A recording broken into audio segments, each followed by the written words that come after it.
Jai Shri Ram, weltenschauung 6. Let's look at the words below, all simple. Before the modern surgical techniques, allowing the patients to bleed with the leeches was considered therapeutically effective. Well, the sentence is complete. You don't need anything extra.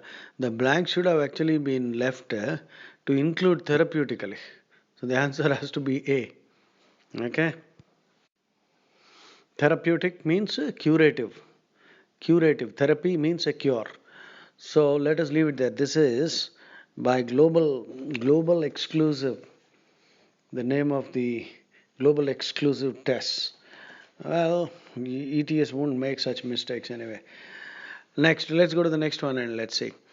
I've chosen to do this, recording because the words used in these questions are good, high frequency GRE words. Anyway, let's look at the words below. Astounding, amazing, exhaustive, complete, prevalent, found everywhere. Evil spreads faster than does disease. The tentacles of corruption. Tentacles ante the arms of an octopus. Tentacles are the arms. Octopus has limbs, 8 limbs or something like that, right? So the tentacles of corruption are so strong and swift that the length it reaches can be can be what is the best word? Can be really distressing. It has to be distressing because astounding looks good, but then when it's being called a disease, faster than does disease. So diseases and evil should distress. So we'll go for B. That was a good one. Impudent, rude, impolite, opposite is polite. Insolvent, bankrupt, pauper, who is not in a position to pay back the loan that he has taken. Stingy, miserly. Frugal, sparing in spending. Parsimonious actually means the same thing as frugal. So you can have two answers here. Let us see. She was wisely dashed, usually spending for what is only absolutely necessary. Okay, so frugal is better than parsimonious because parsimonious has a negative meaning too. Parsimonious comes too close to miserliness. So frugal is better.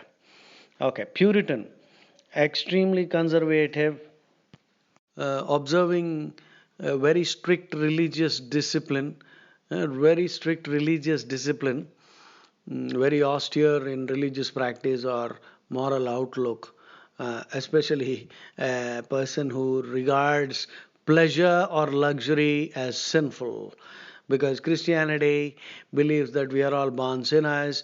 Christianity tells you that every man is a born sinner, and trying to enjoy or enjoying pleasures or luxuries are even more sinful. So, this is the typical kind of philosophy of Christianity. So, true Christians are all Puritans who observe strict morals and religious principles, oppose luxury and sensual enjoyment because they believe that pleasure and luxury are extremely sinful. This kind of a person is called Puritan. Catholic. Now, interestingly, Catholic has two meanings which are almost like opposites of each other. Catholic is a sect in Christianity. It was the first great schism, it is called SCHISM, split.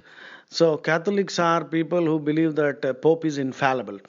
INFALLIBLE, the dogma of papal infallibility. The dogma of papal, PAPL, papal means adjective for pope. The dogma of papal infallibility basically means Catholics believe that the Pope represents God and anything that he says is correct. You cannot question him because he will not err. He is infallible. Infallible means unlikely to make a mistake. Now, it is a known fact in history that popes have been the worst kind of rapists, debauchees, murderers, and in fact, all the crusades and inquisitions and all the most horrible crimes in history have been committed by popes, the popes who urged people to go on and do that. In fact, you can go to a website called knowyourpope.com. You'll be shocked. I can't discuss the details here. Those kind of lecherous characters the popes have been. So, Catholic is one sect. Protestants don't accept the dogma of papal infallibility. Protestants don't accept the Pope as a representative of God. So Catholic is a sect, SECT. It's a subgroup, denomination. Catholic philosophy, Catholic also means, used as an adjective, it means universal. The Gita, the Bhagavad Gita philosophy, the philosophy of the Bhagavad Gita is truly Catholic. Despotic, like a dictator. Utopian, Ramarajyam. Ideal state where there is no law and order problem. East Goes West, published in 1937, chronicles a journey of disillusionment and despair. Disillusionment itself means despair. Disillusionment means loss of hope, feeling disappointed, disillusioned. For the Korean author discovered that the dash image of America, which he had bore, which he had, bore little resemblance to the actual conditions he found upon arriving at America's shores. That means he had a great idea about America and the reality was shocking. So he discovered that the utopian image of America, that's the word. That's the word that fits. Right? This is Weltanschauung 6. Keep working.